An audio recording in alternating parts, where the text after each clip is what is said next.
Et si, pour le premier sujet de la saison 2016-2017 de Blow Up, nous nous mettions la tête à l'envers? Car il se trouve que des personnages se retrouvant soudainement à l'envers, comme ici dans la Grande Bellezza, on en trouve beaucoup dans l'histoire du cinéma, de quoi faire un petit point sur la question. Alors tout d'abord, il existe des films qui se fondent entièrement sur l'opposition entre endroit et envers, notamment Upside Down, dans lequel deux mondes, deux sens et deux gravités tentent de cohabiter, ce qui pose évidemment quelques soucis, par exemple pour signer un contrat d'embauche, ou pour concrétiser avec sa dulcinée. Dans un registre proche, le film d'animation japonais Patema a lui aussi décrit un jeune couple confronté à la difficulté de s'aimer tout en vivant dans des mondes inversés. Enfin, citons également le court-métrage Head Over Heels, qui ironise sur une vie en couple plutôt complexifiée pour des questions une nouvelle fois de gravité. Mais quoi d'autre? Eh bien, un autre monde se caractérise souvent par des images inversées, celui des songes, car on rêve souvent à l'envers au cinéma, par exemple dans Element of Crime de Lars von Trier. Les rêves eux-mêmes sont souvent présentés sous la forme d'images renversées, comme dans Papillon, ou encore dans Le Grand Bleu, avec son plafond plutôt anxiogène. Sans parler des rêves plus délirants encore dans le Inception de Christopher Nolan.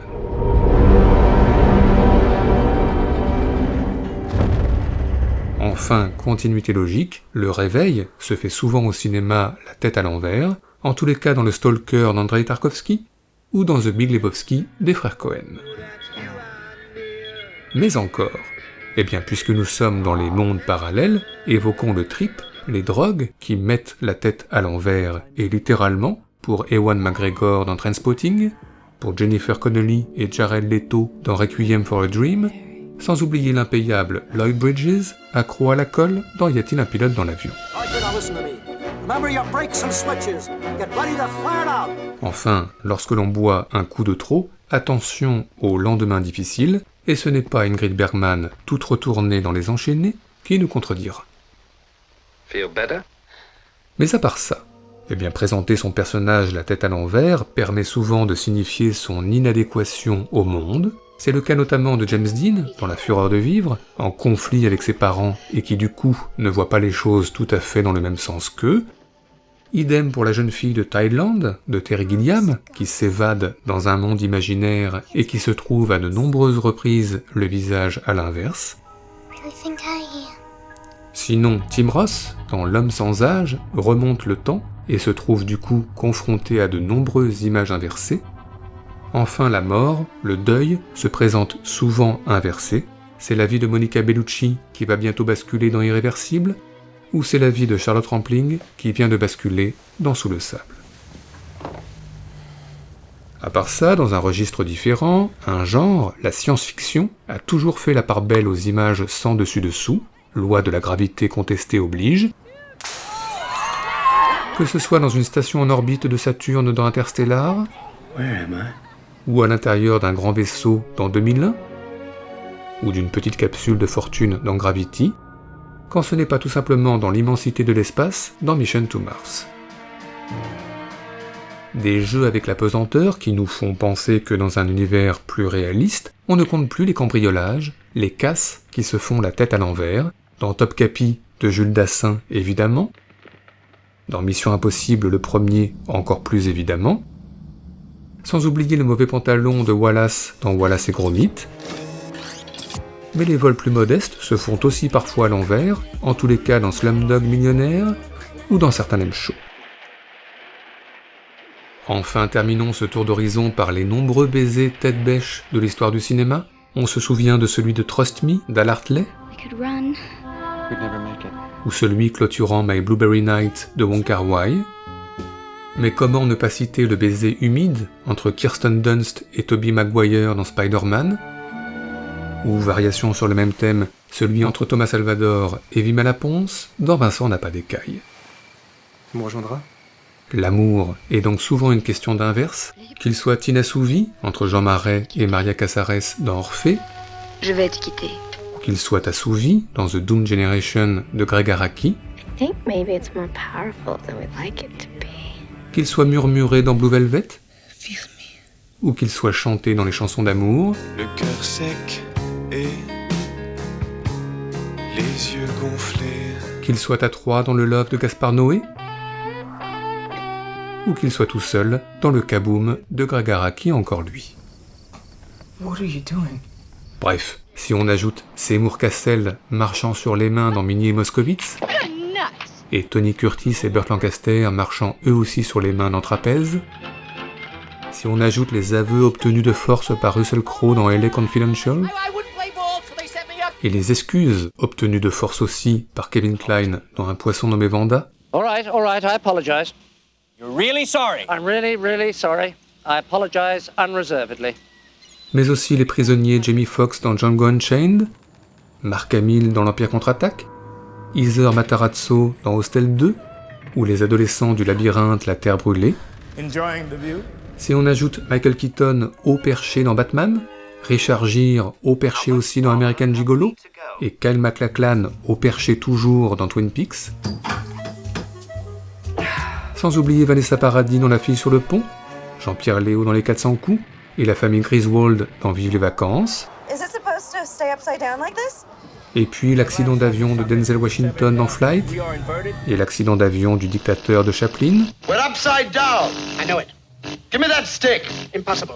On peut dire que les images et les personnages à l'envers sont au cinéma partout, surtout si l'on ajoute Olaf dans La Reine des Neiges, et Meryl Streep et Goldie Hawn dans La mort vous va si bien.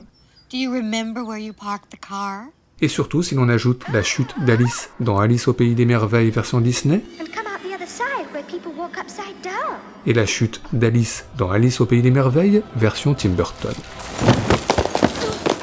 Et tout ceci nous a, plus que jamais, donné des envies de classement. C'est donc parti pour notre traditionnel top 5 subjectif, le premier de cette nouvelle saison de Blow Up, spécial Tête à l'envers.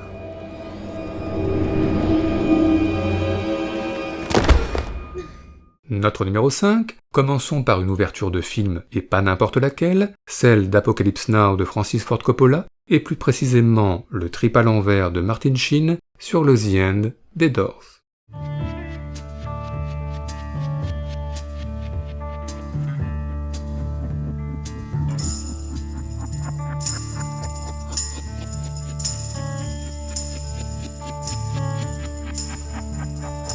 This is the end, beautiful friend. This is the end, my only friend. The end of our elaborate plans. The end of everything that stands. The end, no safety or surprise. The end, I'll never look into your eyes again. Notre numéro 4, un générique de film que nous aimons tout particulièrement, celui du Mirrors d'Alexandre Aja. Deux mondes, un endroit, un envers, magnifié par les Asturias d'Albéniz, réarrangé par le compositeur Javier Navarrete.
Notre numéro 3, enchaînons avec une autre ouverture de film, l'une des plus belles de notre histoire du cinéma, celle de l'Impasse de Brian De Palma, avec un Al Pacino aux portes de l'autre monde, au ralenti et à l'envers.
Notre numéro 2, La double vie de Véronique de Krzysztof Kieślowski, dans lequel Irène Jacob se trouve confrontée à son double et à une réalité parfois inversée, comme le montrent les images en ouverture, ou comme le montre cette scène avec une petite boule de verre.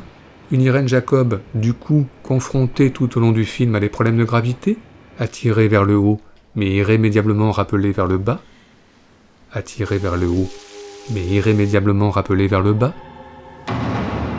Une Irène Jacob du coup sans cesse allongée, côté droit ou côté gauche, côté droit ou côté gauche, surtout au moment du plus beau des baisers, avec Philippe Voltaire.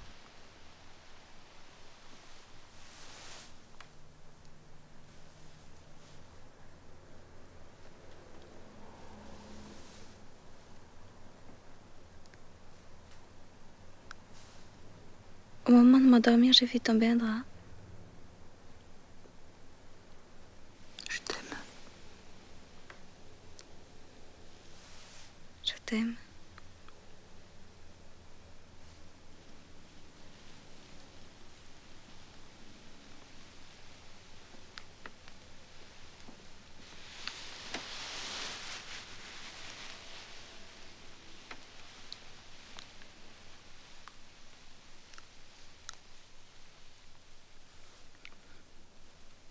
Enfin notre numéro 1, terminons ce top 5, comme souvent, par quelques pas de danse à l'envers. On se rappelle du ballet spatial entre Connie Nielsen et Tim Robbins dans Mission to Mars. On se souvient de cette séquence de hip-hop de la haine. sans oublier les chassés-croisés entre Jennifer Connelly et David Bowie dans le labyrinthe de Labyrinthe. Mais enfin, il y a aussi et surtout l'évidence de l'évidence, Fred Astaire sans dessus-dessous dans Mariage Royal de Stanley Donen.